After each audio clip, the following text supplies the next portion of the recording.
Good morning, good evening, good afternoon. Julie here from the StoryADay podcast. I am always fascinated to hear from people who are in this writing world. And I put out the question to people recently about what specifically they were looking for when it came to, for example, a short story writing course. My iWriter course has just started up again. And I was curious to see if it was meeting the needs of people in my world. And so I got a lot of really interesting comments back from people before, in response to that survey. What I found was really interesting, and I don't know, I think this probably will resonate with you as well, is that when I ask what people need, it's very rarely craft stuff. Maybe that's just the people that I attract, but I don't think so, because I talk to a lot of writers in my world and in other people's orbits as well. And sometimes people have questions about when to know a story is ended, or how to get ideas, how to develop ideas, stuff like that. But the overwhelming majority of questions when people ask me about writing in a general way are about the practice. And it's not so much about how do I submit, or how do I finish a story, or what's a character arc, or things like that. Now, I do get questions like that, so I've started a new series on YouTube, which you'll see on Saturday mornings. I'm releasing these little short 3-minute videos explaining writing terminology. So if you go over to YouTube /StoryADay, you will see those and you'll be able to subscribe to them. It's very exciting. But I thought I would talk today about some of the specific comments that came in recently and see if any of these resonate with you, and if any of my answers can maybe help you think through how you can make some progress in your writing. So a couple of people talked about making time for writing, and I think they've been around here long enough that they understand that what they're really asking is how can they make time to give themselves permission to make writing a priority, fiction in particular. Somebody was commenting that they have so much going on with blogs and teaching and research and so much non-fiction writing in their life that they mused, do I have time for fiction? I found that really interesting, because clearly, to me, this is someone who wants to be writing fiction. Otherwise, that wouldn't even be a question. And they certainly wouldn't have filled in my survey, and they certainly wouldn't have typed, do I have time for fiction? This is someone who is yearning to write fiction, who feels like they should be writing fiction, and wants someone to give them permission to write fiction. So, to the person who wrote that, yes, you may not feel like you have time to write fiction, but I'm going to encourage you to make time, because it is clearly something that is close to your heart, something that feels like a lack in your life. And I'm going to say, go for it. You can make time for this. It's not just time, though. It's energy and creative space. I quite often talk about the John Cleese talk that he gave, where he talked about how to do creative work. And he talked about leaving a 90-minute window, because you're going to spend the first 30 minutes wrestling and arguing with your brain, which is going to try and convince you to do things like schedule the car for its maintenance checkups, or book an appointment with the dentist, or follow up with that thing that someone sent you. And so if you feel hurried, it's hard to be creative. So he was advocating leaving a 90-minute window open for creativity, and accepting that the first 30 is going to be not terribly productive. Now, those numbers are great in an ideal world. We could all carve out 90 minutes for that, but that might not be practical for you. But I think the overall lesson there is that it will never really feel like you have time, but the more space you can create for yourself for creativity, and the more you can relax into maybe just sitting there, not doing anything for a little while, Maybe mark off some time at the beginning of a creativity session to just write down all the things that pop into your head, and then be like, all right, we're done. Brain, good. Maybe we'll think about story now. Somebody else wrote that after a life of working in newspaper writing, they are so used to creating stuff quickly and on deadline and to specific criteria that it worries them that they may not be able to write fiction because they don't have an editor breathing down their neck saying, write this thing for me, or a deadline, or the paste up guys waiting to get their hands on the copy to put it into hot type. I know nobody does that, but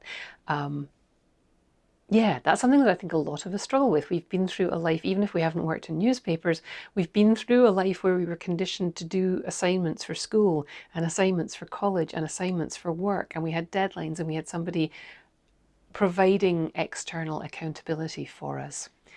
And there's definitely, so we have to find ways of doing that for ourselves. We have to decide that this is something that is as important to us as anything we've ever done before, even if it's not paying the bills. I mean, it's like somebody in their Superstars group said the other day, it's taking care of the house is not a paid gig, but we have to do it. Everybody wants a clean bathroom. Everybody wants clean dishes. Somebody's got to do that unpaid labor. It's a job, has to get done. And so there's a level of respect for our writing that we can find if we look at other areas of our life where we are doing unpaid labor and nobody says to us, oh, you shouldn't bother with that.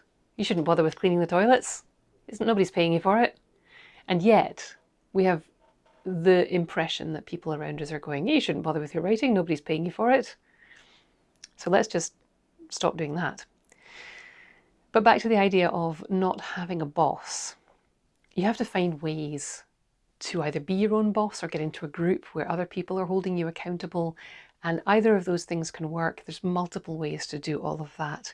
The other complication with having written for publications like newspapers and magazines is, especially newspapers, it does tend to be very short attention span, and writing a story can take a little bit more than that. I know people who really, really struggle if they can't finish a story in a single writing session. They haven't yet learned how to put a piece down and come back to it and reinvigorate their excitement for it. And that's something I think that is particularly difficult for people who've worked in journalism on that daily newspaper kind of grind. So just acknowledging that the way that you've worked in the past on projects or on publications isn't necessarily going to work for fiction. And there's a lot to learn about your process in writing fiction. And you know how we do that? We do it by doing it.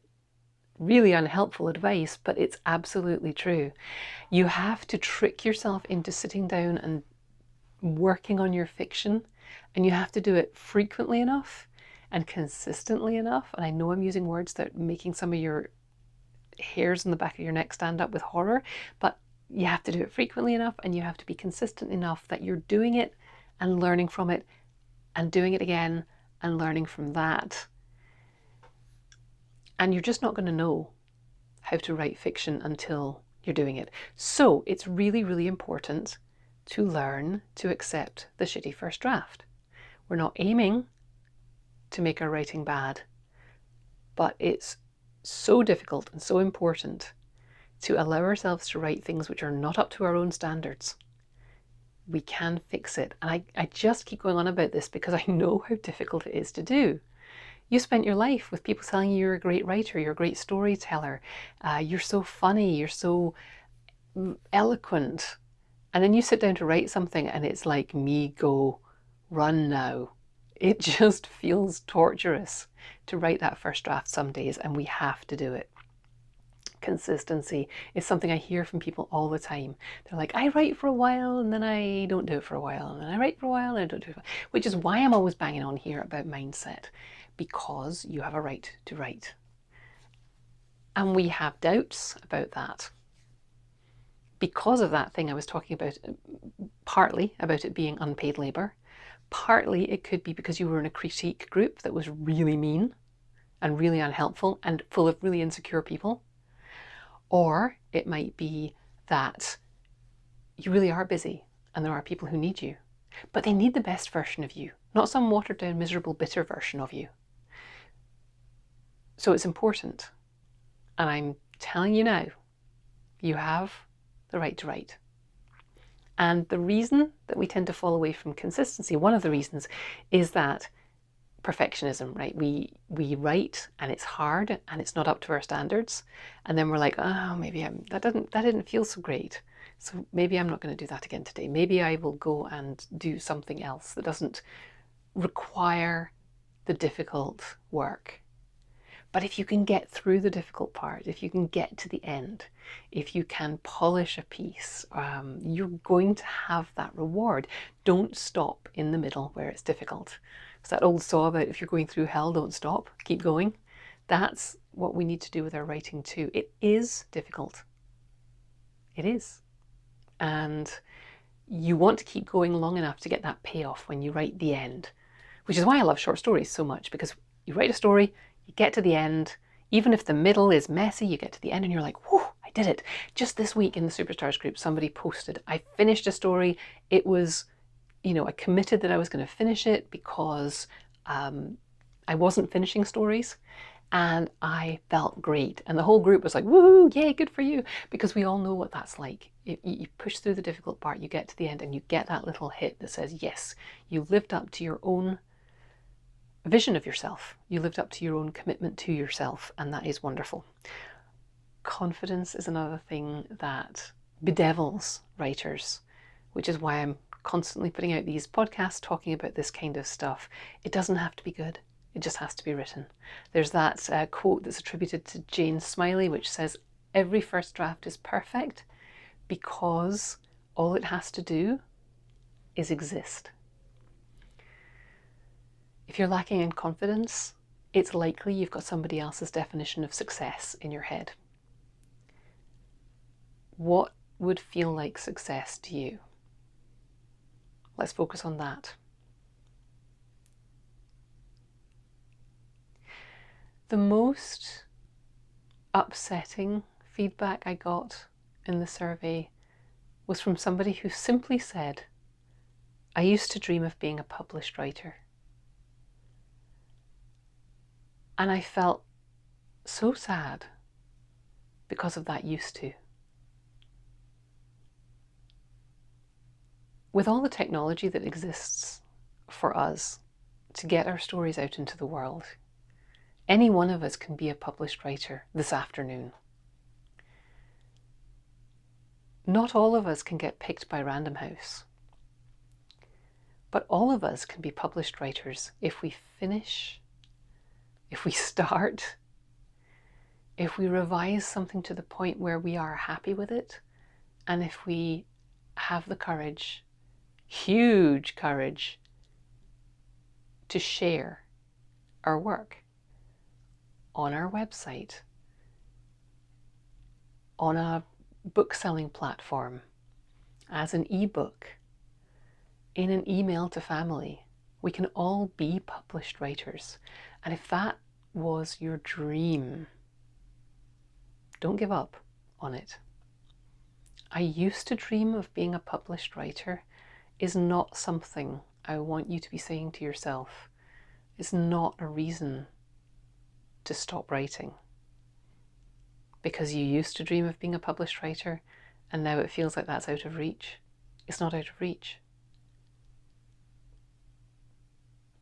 If you want a claim for your writing, then you're going to need to work on your skills, and you're going to get feedback from people, and you're going to improve, and you're going to learn how to revise.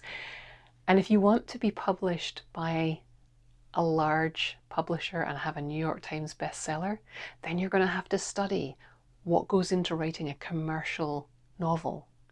But these things can all be done if you let yourself. That's it for this week. I hope you will let yourself write something this week. I hope you will finish it. and I will hope you let me know what questions you have. And of course, keep writing.